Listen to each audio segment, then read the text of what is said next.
Well, thank you very much, Foreign Secretary Haig, and my best to Prime Minister Cameron. I agree with everything that he said today, but I'm very glad to be able to join you all on behalf of our administration to talk about the issue that will have enormous consequences for each of our countries, and quite frankly, consequences for the whole world, the future of cyberspace. And I do bring greetings from Secretary Clinton, who does send her regrets that she's not able to be with you in person today. As you all know, nearly 1/3 of humankind is online today, something we would have never thought possible 20 years ago. More than 2 billion people and counting. The internet has become the public space of the 21st century, a sphere of activity for all kinds of activities, open to all people of all backgrounds and all beliefs. And as vibrant, as dynamic as the internet already is, what we've seen so far, I believe, and we believe, is just an opening act. More than 5 billion people will connect to the internet in the next 20 years, 5 billion. And most of them will live in countries and regions that are now underrepresented online. And the next generation of internet users has the potential to transform cyberspace in ways we can only imagine. And cyberspace, in turn, has the potential to transform their lives as well. But the extent of both the contributions they will make to the internet and the benefits they'll derive from it are going to depend in large degree on the choices all of us in the room today make. The internet itself is not inherently, to state the obvious, is not inherently a force for democracy or oppression, for war or for peace. Like any public square or any platform for commerce, the internet is neutral. But what we do there isn't neutral. It's up to us to decide whether and how we will protect it against the dangers that can occur in cyberspace, while maintaining the conditions that give rise to its many benefits. That's what Prime Minister Cameron just spoke about.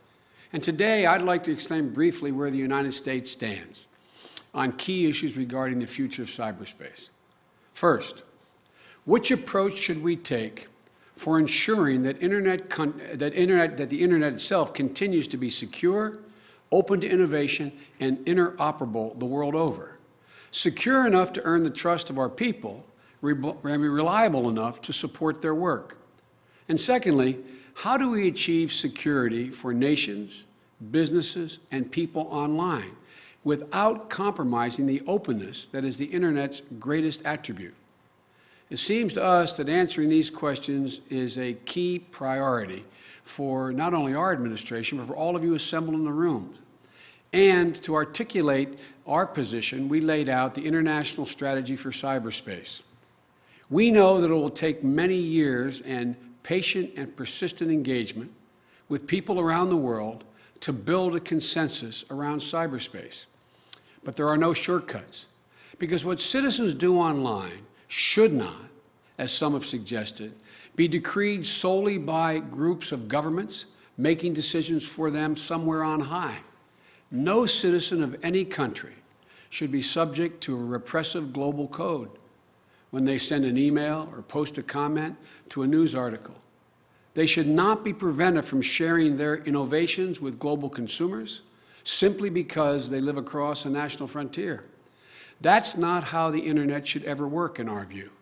Not if we want it to remain the space where economic, political, and social exchanges can flourish. Now, there are some who have a different view, as you all know. They seek an international legal instrument that would lead to exclusive government control over internet resources, institutions, and content, and national barriers on the free flow of information online. But this, in our view, would lead to a fragmented internet, one that does not connect people, but divides them. A stagnant cyberspace, not an innovative one, and ultimately a less secure cyberspace, with less trust among nations. So the United States stands behind the current approach, which harnesses the best of governments and private sector and civil society to manage the technical evolution of the internet in real time. This public-private collaboration has kept the internet up and running all over the world. We have an expression in our country: if it ain't broke, don't fix it. It would be misguided, in our view, to break with the system that has worked so well for so long. However, as the Prime Minister pointed out, there are ways we can improve on what we're doing. For example, by bringing greater transparency and accountability to Internet governance and institutions, by including more voices from developing countries, and by supporting successful initiatives like the Internet Governance Forum. Just as important in our view as to whether the Internet functions effectively is what people are free to do there in that space, without fear of being targeted by criminals or having their private information exposed or being punished by their governments for expressing their views online. And this brings me to the second question I'd like to address today: how to achieve both security and openness in cyberspace. As we all know, the openness that makes the Internet a force for unprecedented progress can also enable wrongdoing on a vast scale. Terrorists use the Internet to recruit operatives and plot attacks. Human traffickers and child pornographers use the Internet to find and exploit victims. And sensitive information is stolen every day from both governments and businesses, by criminal networks as well as individuals, and even by other nation-states. And we all face the threat that our critical infrastructure will be compromised by a cyber attack. It's a real threat. And to address these challenges, the United States is investing in our cybersecurity, including the appointment here at the White House of a national cyberspace coordinator. He's with you now, Howard Schmidt, who's in the audience with you and will speak on international security later today. We're working with other nations to fight transnational crime, including by helping other nations build their law enforcement capacities. We've ratified and we strongly promote the Budapest Cybercrime Convention, which sets out the steps countries must take to reduce cybercrime while still protecting human rights. And as you might expect, we remain committed to fighting international terrorism and thwarting terrorist attacks that are planned and launched on the Internet.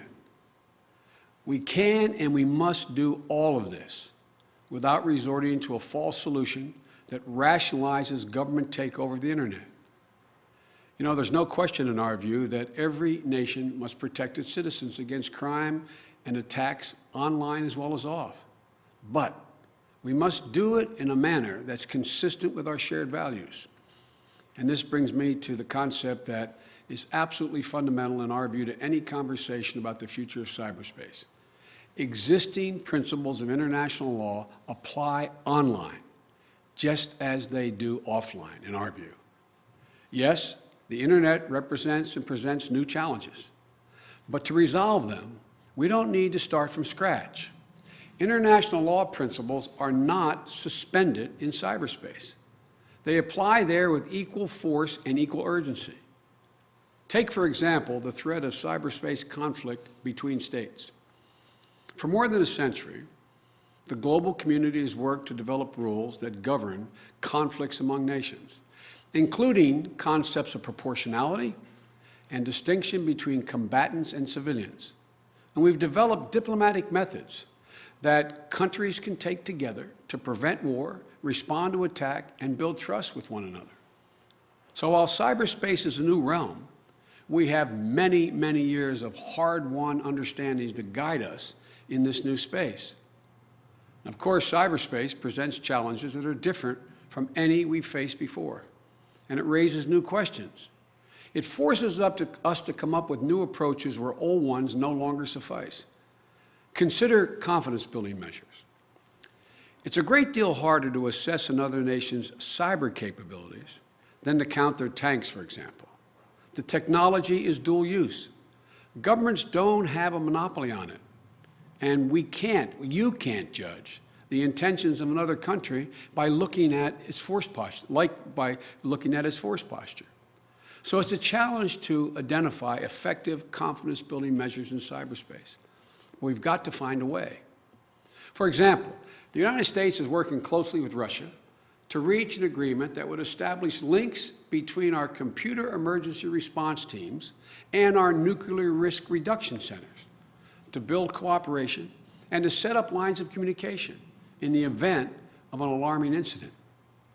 We're also looking to multilateral institutions such as the OSCE, which has a history of developing confidence-building measures in the context of conventional warfare to contribute their expertise to this quest. But in our quest for security, we cannot sacrifice, I want to emphasize, we believe we cannot sacrifice the openness that makes possible all the benefits and opportunities that the Internet brings. The tactic of invoking security as a justification for harsh crackdowns on freedom is not new in the digital age, but it has new resonance as the Internet has given governments new capacities for tracking and punishing human rights advocates and political dissidents. In some places, as you all know, bloggers are imprisoned and abused for criticizing the government. In others, there is widespread censorship of content that government deems politically unacceptable. Look, folks, again, no surprise, the United States, and I suspect most of you, I hope, stand against these acts and for Internet freedom. The rights of individuals to express their views and petition their leaders, practice their religion, assemble with their fellow citizens online, we believe must be protected. These rights are universal, whether they're exercised in the town square or on a Twitter stream. They're enshrined in the Universal Declaration of Human Rights, which it applies to cyberspace just as surely as it does to every corner of every country on earth. Those countries that try to have it both ways by making Internet closed to free expression but open for business will find that this is no easy task. They may try to build walls between these different activities, but there isn't a separate economic Internet, political Internet, and social Internet. They are all one. It's simply the Internet.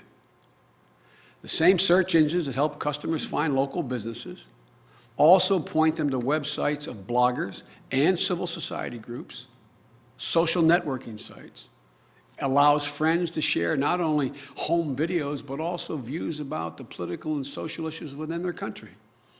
Trying to build and maintain barriers in cyberspace entails a variety of costs, not just the cost of paying thousands of censors and Internet police to work around the clock, but also the opportunity cost to a nation's future. And I believe all nations will ultimately determine this. The digital marketplace of ideas that welcomes every blog and tweet is the same one that inspires the next generation of innovators to fuel our economies. And when businesses consider investing in a country with a poor record on Internet freedom, and they know that their website could be shut down suddenly, their transactions monitored, their staffs harassed, they'll look for opportunities elsewhere. Look, we are meeting at a pivotal moment, an inflection point in the history of cyberspace. The number of people online is about to make a huge jump, and countries will now have to make some important choices about which principles and policies they will embrace. So I urge countries everywhere to join us in the bet we've made, a bet that an open Internet will lead to a stronger, more prosperous life for people in all of our countries, and a bet that by building a global consensus around universal values and shared norms, we can together preserve the Internet as an open space for all, which will pay long-term gains for all of us and shared prosperity as well as security, and in the process, increase friendship. As President Obama said in our international strategy, what the United States offers today is an invitation for partnership.